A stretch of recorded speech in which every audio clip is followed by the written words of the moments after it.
चला आंब्याच्या बागेत घेऊन जातो पल्लवी सोबत.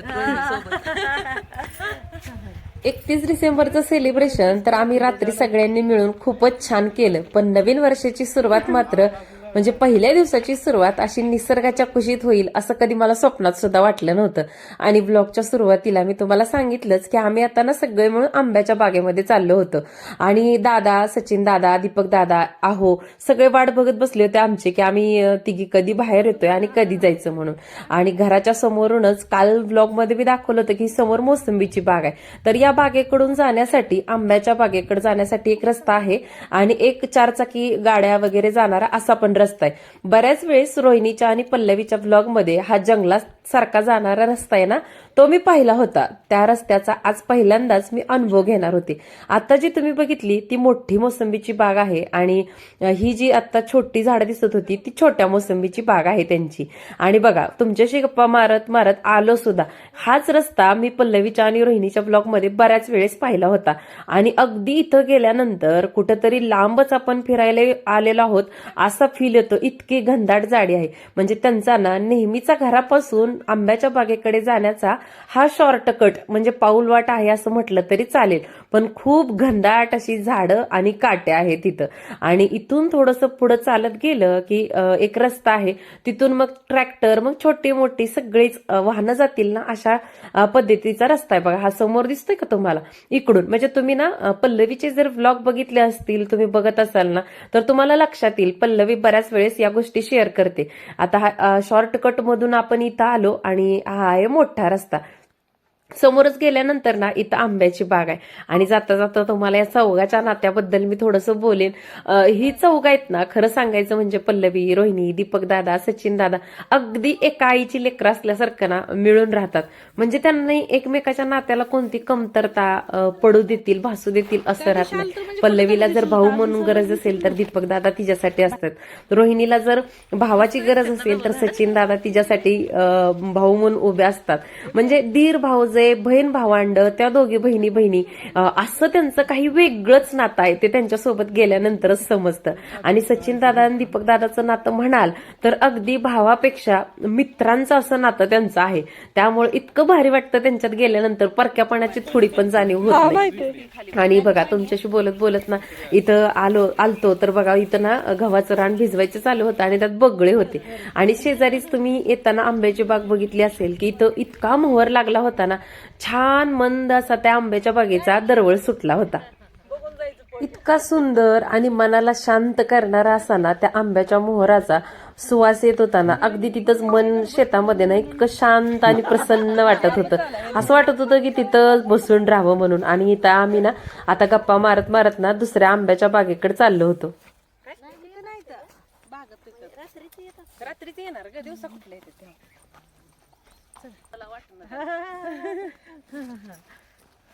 त्या दिवशी आलं नव्हतं एवढं. आता सावली दिसायला लागली.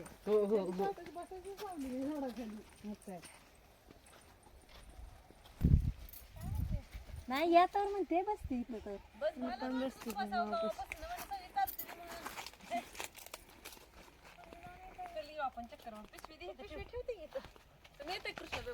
कुठं जायचंय आता?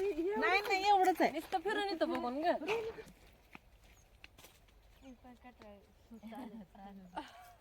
आपल्याला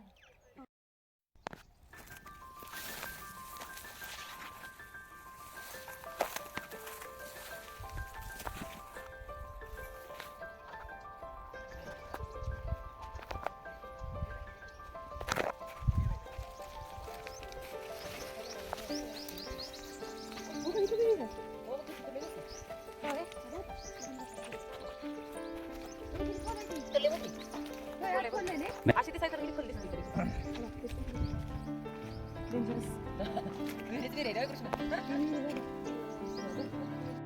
दादा घरी जाऊन आले.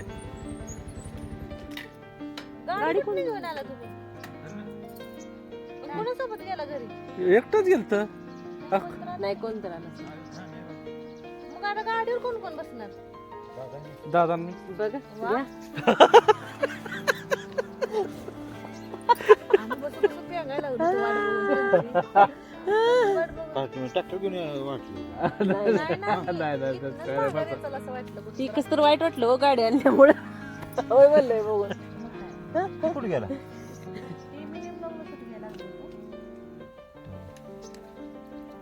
इथं आम्ही बऱ्याच वेळ सगळ्यांनी मिळून ना आंब्याच्या बागेत घनदाट सावलीला, म्हणजे दाट सावली असली ना खूप थंड वाटतं, त्यात अजून थंडी, मग मिळून इथं सगळेजण बसलो, खूप गप्पा गोष्टी केल्या आणि त्यानंतर माघारी आता घरी निघालो होतो. आणि तुम्ही ऐकलंच असेल की सचिन दादा काहीतरी काम होतं, आता शेती म्हटलं की सारखे कामं चालू असतात, त्यांना कोणाचा तर फोन आलता म्हणून घरी गेले आणि येताना गाडी घेऊन आलते. आणि एका आरती गाडी आणली ते बरंच झालं, कारण रोहिणी प्रेग्नेंट आहे आणि एवढ्या लांबचा फेरफटका चालत जायचं म्हणजे तिला थोडंसं दमल्यासारखं होत होतं. म्हणून मग दादा म्हटले चल तुला मी घरी घेऊन जातो, म्हणून मग दादा तिला रोहिणीला पुढे घेऊन गेले आणि आम्ही सगळे मग हळूहळू चालत घराकडे निघालो होतो. खरं सांगायचं तर माघारी जाताना ना जावंसं वाटत नव्हतं, कारण या 2 दिवसात मन इतकं तिकडं रमून गेलं होतं ना की असा पाय निघत नव्हता, की एवढं छान वेळ कसा जातोय समजत नाही, एकमेकांच्या गोष्टी शेअर करण्यात. आणि ह्याच्यात पण शेवटी घर म्हटलं संसार म्हटलं की जावंच लागतं. आणि इथं बघा तुमच्याशी गप्पा मारत मारत आम्ही माघारी सुद्धा आलो आणि मला थोडासा कंटाळा आलता म्हणून मी 5-10 मिनिटं घरी थांबले फ्रेश होण्यासाठी. तोपर्यंत रोहिणी आणि पल्लवी इथं मला नेण्यासाठी कोथिंबीर, म्हणजे मेथीची भाजी, जे काही शेतातला वानवळा आहे ना तो नेण्यासाठी दोघी किती जरी नको नको म्हटलं तरी ना इथं काढण्यासाठी आल्या होत्या. आणि इथं बघा रोहिणी कोथिंबीर काढत होती आणि मी किती म्हटलं नको, प्रत्येक वेळेस आल्यानंतर द्यायचंच असं काय आहे का, तरी पण नाही. रोहिणीचा दोघींचा सारखा जीव, आत्तीचा जीव थोडा थोडा व्हायचा की एवढ्या लांबून आली आणि तशीच रिकाम्या हाती कशी जाणार तू, म्हणून किती नको नको म्हटलं तर त्यांची इतकी धडपड चालू झाली होती. पल्लवीचं तर काय सांगू तुम्हाला, अगदी गाडीत बसेपर्यंत तिची भराभर काय म्हणजे संपायचं नावच घेत नव्हती.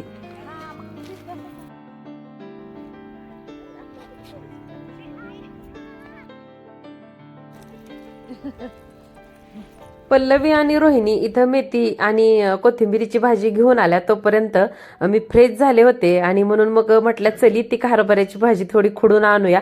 हरभऱ्याची भाजी खोडण्यासाठी ना बराच वेळ लागतो, तर इथं आत्ती सुद्धा आमच्या सोबत आल्या होत्या.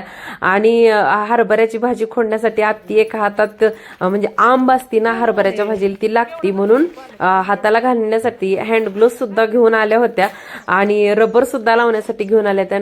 खरं सांगायचं तर माझ्या वडिलांच्या घरी सुद्धा शेती आहे, परंतु हरभऱ्याची भाजी खोडण्याचा जो आनंद आहे किंवा कशी खोडतात ना त्याचा अनुभव आहे का नाही तो मी पहिल्यांदाच घेणार होते.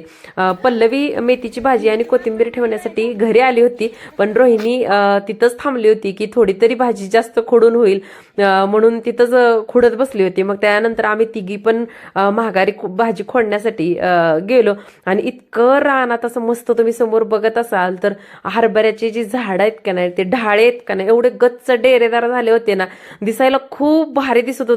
व्हिडिओ तेवढं सगळं क्लिअर कॅप्चर होत नाही, पण तुम्ही समोर जर बघितलं तर तुम्हाला दिसेल ती छोटी छोटी पानं आणि डेरेदार हरभऱ्याची झाडं बघून खूप भारी वाटत होतं. जाऊ नको, तू जर गेली तर मी तुला बोलणारच नाही. इथं ना तुम्ही ऐकलंच असेल कृष्णा काय म्हणत होती ती, तर आस्था आरव आयुष जाऊ नका म्हणून रुसले होते. त्यांना वाटत होतं की आणखीन आम्ही राहावं म्हणून ते सारखं ब्लॅकमेल करत होती आस्था तर कृष्णाला आणि दीदीला की तू जर गेली ना तर मी तुझ्याशी अजिबात बोलणार नाही म्हणून. म्हणजे इतकं त्यांचं सुद्धा मन म्हणजे एकमेकांशी आमच्याशी मुलांशी अटॅच झालं होतं ना, त्यांना वाटत होतं का लगेच आले आणि का लगेच चालले म्हणून. आणि इथं बघा मस्त इतकं भारी वाटत होतं ना हरभऱ्याची भाजी खोडायला. मी सुद्धा हा अनुभव ना पहिल्यांदाच घेतलाय की हरभऱ्याची भाजी खोडायची कशी. आणि आम्ही लवकर येईना म्हणून मग इकडे सगळे बोलवायला सुद्धा आले होते की चला 5 वाजत आलेत आणि जायचंय म्हणून.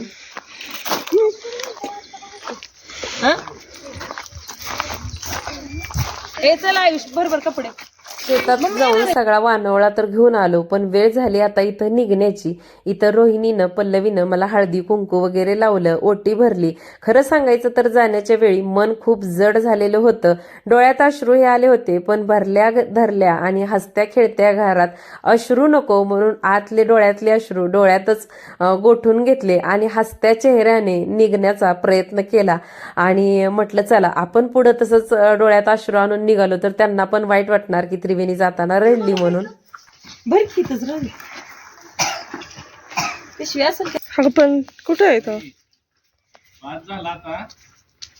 झालं की निघण्याच्या वेळी आमच्या चौघींचा एक छान फोटो सुद्धा काढला.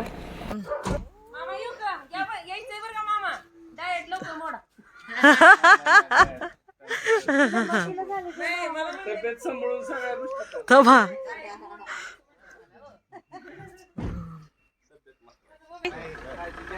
होय होय